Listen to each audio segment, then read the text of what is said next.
Okay, back in this Wednesday, let's get a holiday travel update with our travel expert, Marty Firestone, who joins us now. Marty, good morning to you. And this, of course, is always one of the busiest travel periods of the year. So first up, how are things looking when it comes to both bookings and prices? Interesting. In spite of the economy, mortgage renewals, inflation, US dollar to Canadian dollar, it's very active and people are traveling. So at this point, a travel consultant, somebody that can help you because there is not a lot left out there. Inventory is short and you have to be a little flexible. So maybe getting someone who can advise you how to get to those sun destinations because they are available. There is still room there. That's the thing you want to be doing right now.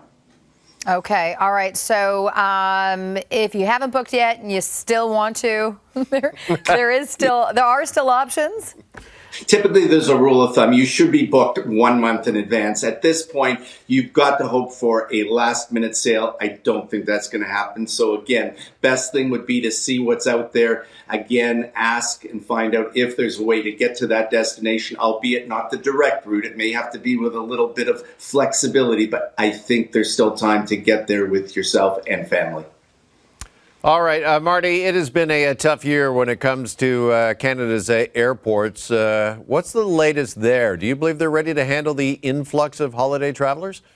I do. I think that the biggest problem, of course, last year was staffing. So I think that they have staffed up right now to have more people. They also have a pool of people to call upon should there be an issue, such as weather conditions or things like that. So I think they're very much in tune with what they need to do. Nexus is also a great thing for people to have, and with the Trusted Traveler program, if you are traveling with a person with Nexus, you can depart much easier, and more importantly, you can arrive much easier and quicker than ever before. Marty, as you know, lost luggage has been an ongoing problem, and Air Canada just announced a new baggage tracking system. Can you tell us more about it? Yeah. So interesting.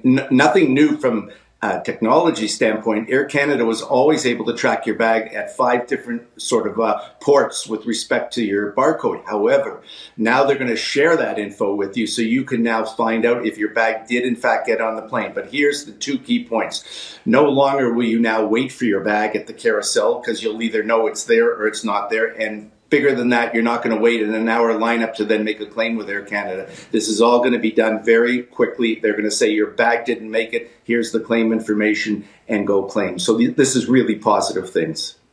All right. That obviously will also help with the congestion in airports as well, though, you would think. Exactly. Okay.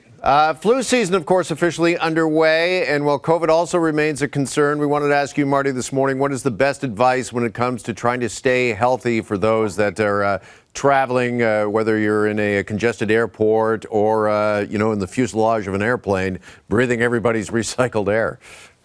I think we're back to the masks, quite frankly, and I guess that's a safe way to hopefully protect yourself. Plus, get all 3 shots, the RSV, the flu, and the COVID shot. So not much more you can do than that, but definitely masks on the plane or in the terminal may be the answer at this point. Marty, we said we'd talk about this at the top of the show, and that is the canceled 3-year cruise that people had signed up for, and then it was canceled last minute. One traveler saying they sold their house to afford the $500,000 plus trip. What more can you tell us about that, and if those passengers have any recourse? Yeah, in theory, this sounded really interesting. One small problem: they didn't have a ship, and to me, this is shocking that they went out and marketed it. People sold houses or rented them for 3 years, and then find out that in fact the company never acquired a ship that was going to take them on this 3-year cruise. So that's a problem. And the person that sold their house to go on it, well, I can't figure that out. But will they get any recourse to their monies? I don't think so. Even the best cancellation insurance in the world would probably not pay out on this because the company really was not whole. It did not have a ship that they were even advertising to take people on. All right, and looking ahead to 2024, Marty, let's stay with cruise ships because the world's largest cruise ship is set to take sail in January. Here's a look at it right here. What do we know about the Icon of the Seas? Oh, my goodness. It's huge. January 2024, it's leaving Florida. It's now heading back now after doing some testing.